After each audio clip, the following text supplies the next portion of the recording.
Les actualités. Actualité, parlons musique, parlons culture aujourd'hui. Le marché français de la musique enregistrée poursuit sa croissance et dépasse le milliard d'euros de chiffre d'affaires, une première depuis 2005 en euros courants.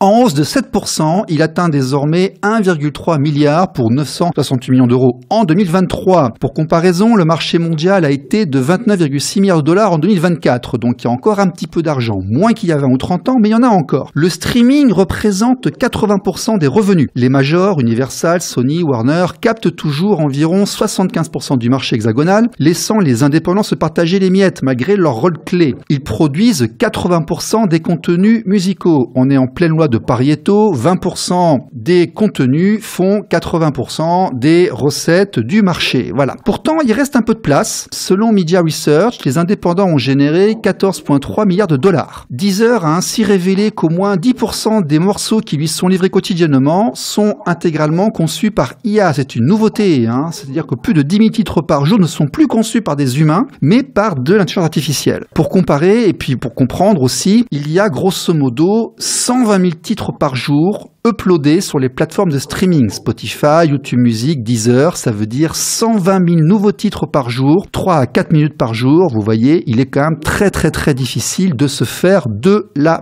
place. Alors, il reste un secteur qui rapporte un peu d'argent, selon le Prodis, le syndicat des producteurs diffuseurs à salles de spectacle, le secteur du spectacle vivant musical a généré environ 1,3 milliard d'euros de billetterie en 2023, avec une croissance de 15% en 2022.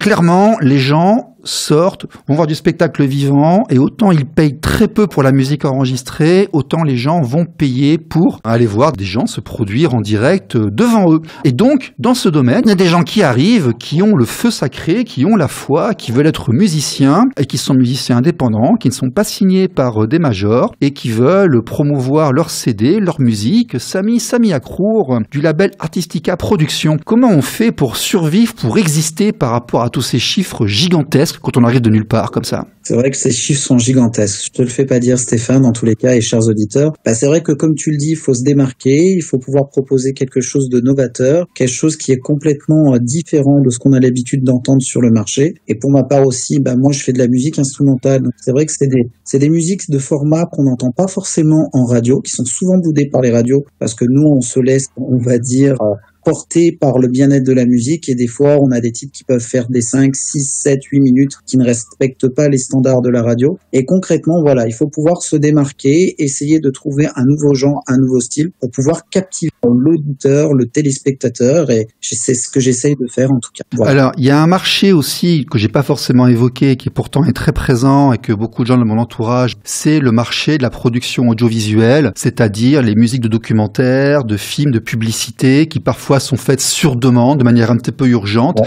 Là aussi, il y a des façons de se rémunérer. Oui, puis il y a de la demande, effectivement. Moi, c'est un secteur qui m'intéresse très fortement. D'ailleurs, s'il y a des majors, s'il y a des producteurs, s'il y a des tourneurs concrètement qui seraient intéressés, effectivement, on travaillait pour la télévision, comme tu le dis, Stéphane, pour des documentaires, pour des courts-métrages, pour faire de la musique de publicité aussi, parce que la publicité est très importante aujourd'hui dans notre paysage médiatique. Moi, j'adorerais faire ça. Voilà, des habillages sonores pour des photographes également. Il y a vraiment matière à travailler là-dessus et à innover. Avant d'aller sur effectivement ton projet de carrière et ton label, juste pour savoir, est-ce que vraiment on fait de la musique pour l'argent ? Pas pour moi. Pas pour moi. Est-ce que l'argent de la musique, c'est le même que l'autre argent normal ? Ah, c'est pas le même, c'est vrai, je l'accorde.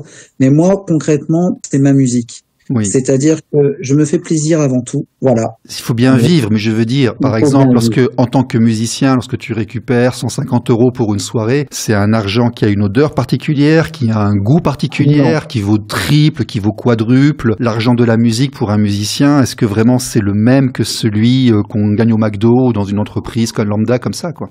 Non, pour moi, c'est juste une reconnaissance du public, c'est juste une reconnaissance réellement des personnes qui m'auront programmé et mis à l'honneur, comme tu dis, d'avoir une petite récompense à la clé de 150 ou 200 € pour être venu jouer peut-être 1 heure ou 1 heure et demie, avoir fait des concerts. J'en ai fait beaucoup, donc dans les années 2010-2015. Là, depuis maintenant une dizaine d'années, je me suis consacré à des musiques instrumentales qu'on va peut-être entendre quelques extraits et ce que j'aimerais surtout, c'est de pouvoir faire de la musique de production. Alors, c'est Sami Akrour du label Artistica Productions. Ne bougez pas, c'est l'invité de la semaine, c'est juste après ça.